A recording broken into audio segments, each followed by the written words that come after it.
Moncrief on News Talk. Brought to you by Avant Money. Think you're getting the best value from your bank?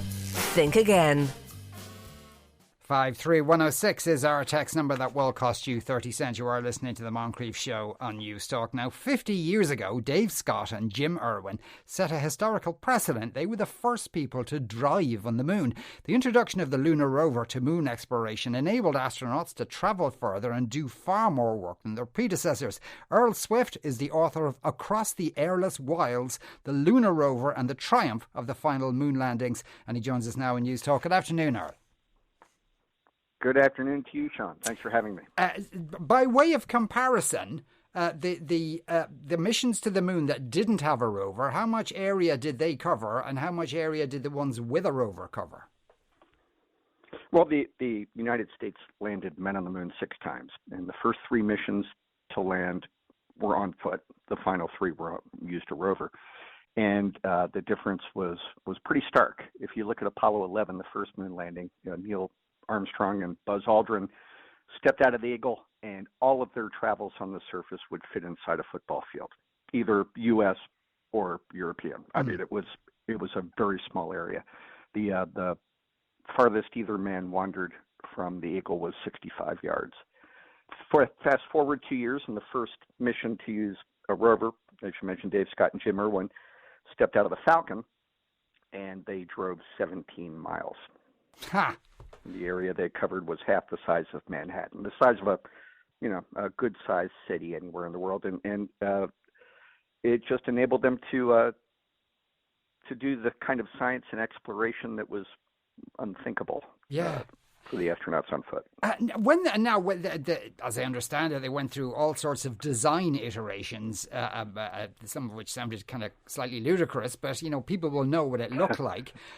I would imagine, though, there was a difficulty in that this was a bit like a sort of a Jeep or like a dune buggy, but it had to operate in 1/6 of the gravity. So how did they go about testing that, given that they didn't have those kind of conditions on Earth? Well, not only 1/6 gravity, it had to function in the most hostile environment, really, that man has ever ventured into. This was a place with temperature swings of plus or minus 250 degrees Fahrenheit, a place with a constant bombardment of cosmic radiation and micrometeorites that were the size of grains of sand, but they were moving faster than bullets. So, those things leave a mark. And it had to do it in a completely airless environment, a hard vacuum, which negated any chance that, for instance, a pneumatic tire would work well on the moon. So they, to answer your question, they didn't test it. They couldn't test it. They could test pieces of the rover before they sent it up. There were ways that they could simulate 1/6 gravity on a small scale, but there was no way to put 2 astronauts into what essentially was a folding go-kart and test the whole thing at once. So this was that rare piece of Apollo hardware that was never tested in the environment for which it was intended. Wow. Because really the shakedown cruise. Yeah, because it had to be very light, as I understand it. And I'd read that if you had that on Earth and you stepped onto it with a spacesuit on, you'd probably break it in half. But it works on the moon because of the gravity conditions.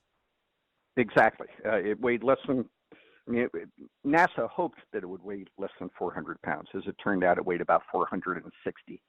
And to get down to that gossamer sort of weight, that featherweight construction, General Motors and Boeing made some concessions, and one of them was that they whittled down they whittled the idea of a car down to its indivisible minimum, and then they whittled it even further.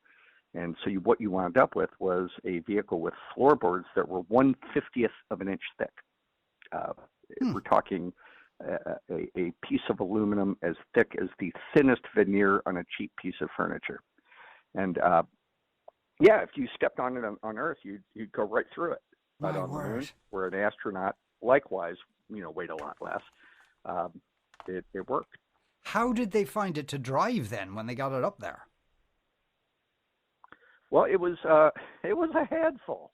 The 1/6 gravity combined with the moon's very broken surface combined to give it a ride that Jim Irwin likened to a bucking bronco or a small boat in a choppy sea. So you'd hit a bump, and two or more of the wheels would come off the ground, and they just kind of hang there for a while. That 1/6 gravity meant that they didn't return to the ground as quickly as an earthling driver would be accustomed to, and so it was a very weird pitching, rolling kind of experience. Not jarring. It didn't make a big impact when those wheels came back down, but two or more of them were almost always airborne. So it was a bit of a white knuckle drive, but it beat walking.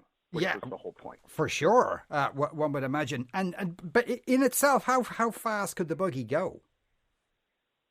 What about 8 miles an hour, something in those lines? Rarely did the astronauts get it up that fast.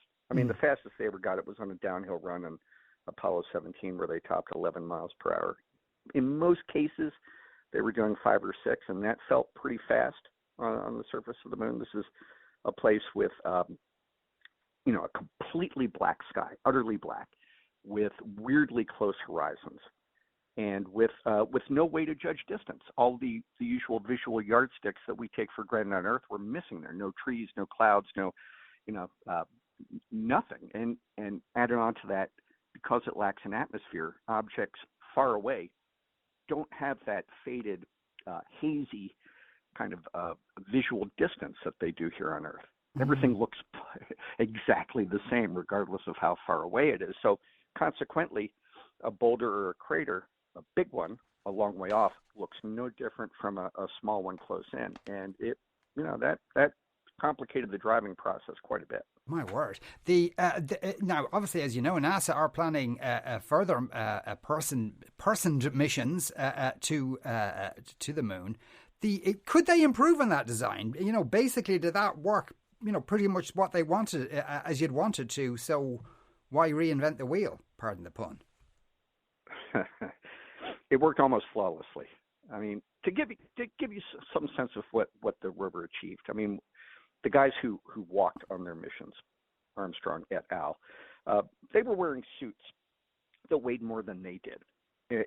Imagine putting 12 or more raincoats on, one over the other, and then pumping that heavy, unyielding garment full of air to the stiffness of an all-season radio, and then try to move around in it. It was so much work. It looked like a lot of fun when we watched them on TV. They were bunny hopping around the surface and whatnot.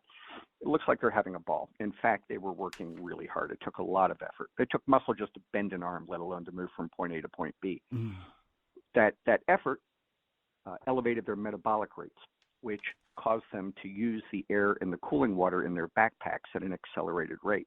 So not only were they limited by how far they could travel just by the physical exertion necessary, but they were limited in the time they had to do it.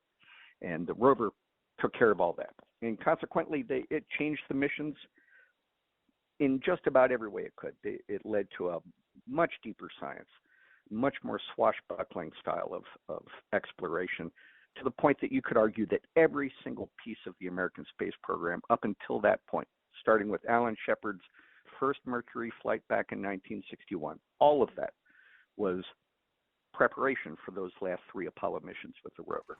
Well, we look forward to seeing buggies once again roaming around the moon in the future. Earl, thanks for speaking with us today. It was Earl Swift. He's author of Across the Airless Wilds, The Lunar Rover and the Triumph of the Final Moon Landings. Movies and Booze, of course, is up next, but in a couple of minutes, the news. Moncrief on News Talk. Brought to you by Avant Money.